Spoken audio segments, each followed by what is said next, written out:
Hello there, it's Maggie, the Cheshire Crafter here. It's Halloween this week, towards the end of the week, and we know that children will be having trick-or-treat parties all over the world probably. I think it's something that's caught on all over the world, although the ideas come from America.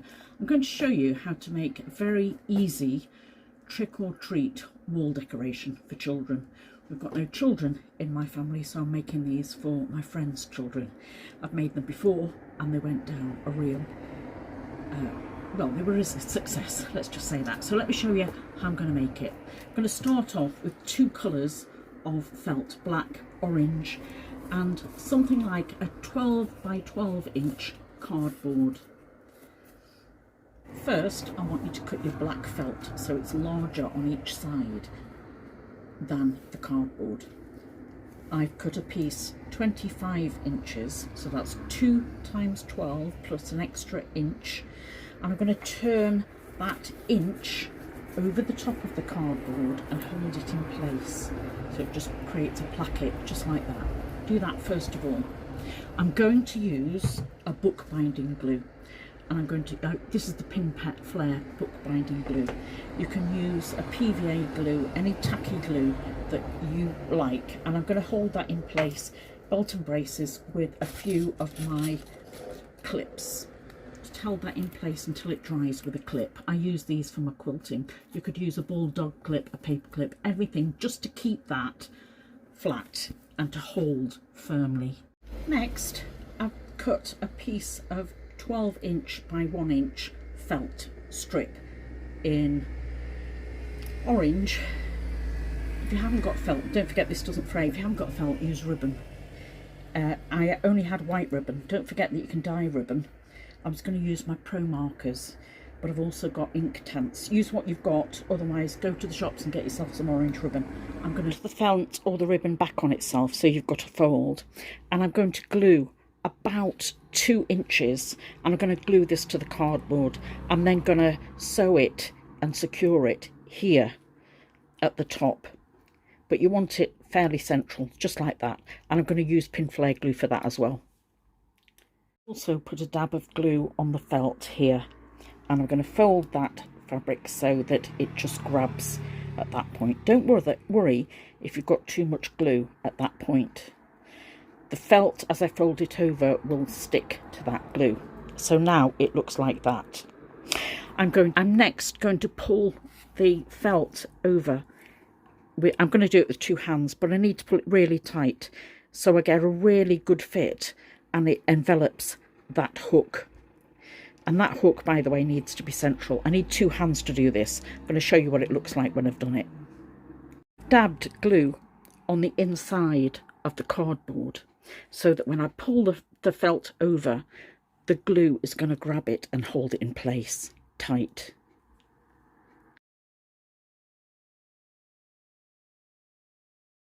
It now looks like this, and that glue will need time to dry, but I've got rough edges and I've got cardboard showing, so I'm going to turn over that felt. If you're using black fabric, turn it over at this point. I want to make sure that I cover the cardboard, and I'm going to over sew that with a blanket stitch. Let me show you what it looks like when I've tucked it under.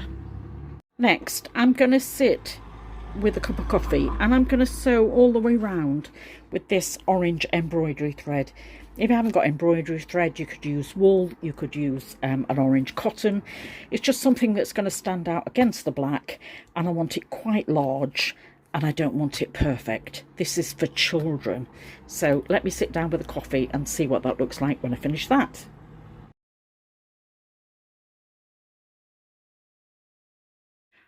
I've now sewn round with a blanket stitch on 3 sides. The side where the fabric was folded doesn't need encasing, encases it naturally. Next, to add the pockets. Next, cut 12 2-inch squares. These are going to be your pockets, and we're going to sew these on around 3 sides. They need to be big enough to fit on your backing, and you need 12 of them to spell out a word. Make sure they're big enough to put a treat inside. Next, I'm going to use my little Spellbinder sapphire cutting machine, and I'm going to cut some letters. I need to make sure that the letters will fit centrally onto the 2-inch felt square. And I've worked out how many letters I need. I need 12 letters in all.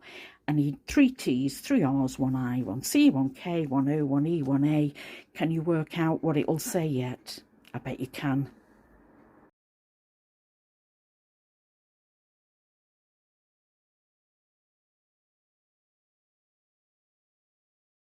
I haven't used this before to cut through felt, and I found that in order to press through the fabric it needed a shim. I've just used a piece of card on it, but this is what I've got. And I'm going to sew, before I sew these pockets on, I'm going to sew the letters on centrally on each piece so that it'll spell out the words trick or treat. I'm going to do that sitting down because my back's aching. Right, that's my words cut out. I'm now going to sew on the letters using it's like a rust coloured thread, and I'm going to use a very fine stitch just to stitch those on first before we sew these pockets onto the backing.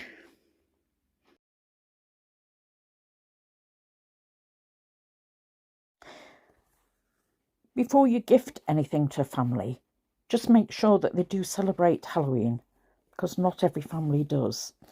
And sometimes people don't like the concept of children knocking on strangers' doors. One of the reasons I do this is because I know it's going to a family where the children aren't at risk from strangers. And I'm going to just see what your memories and your family traditions are for Halloween. One of my favourite memories is apple bobbing. I felt like I was drowning all the time, and my mum used to hang string round an apple from the stairs. This is an R. From the stairs, and we'd have to try and catch it with our teeth. And I'd rather do that than trying to get an apple that's bobbing up and down in a bowl of water. We always associated it with treacle toffee and with toffee apples, but actually we celebrated November the 5th, Bonfire Night, more than Halloween. I think Halloween has taken over because of the Americanism. So this is what they look like once the letters are stitched on. What are your favourite memories of Halloween? Let me know in the comments below. Just make sure that you're sewing things on securely. I don't know the age of the child that's going to be looking at this. They could be under 3s, and this could be considered as a choking hazard. So I'm not going to add anything that's sharp or anything that can come off. And I do hope that this can be packed away and used for many years to come, rather like a fabric advent calendar that I'm doing. And I'm not going to put anything that could be considered a choking hazard for a child.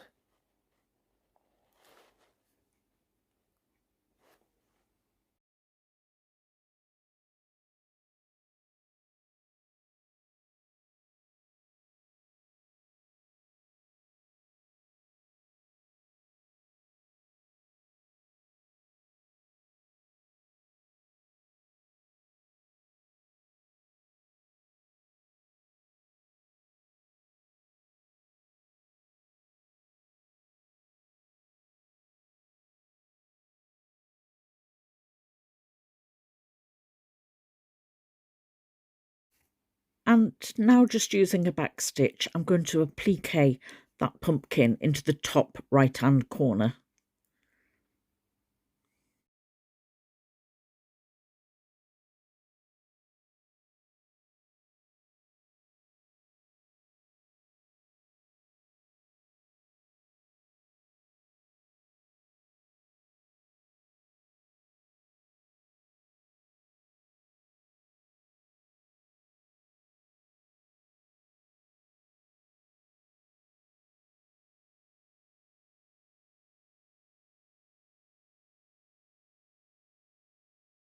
So there we have it, our trick or treat wall hanging with a felt ribbon to hang it and an appliqued pumpkin.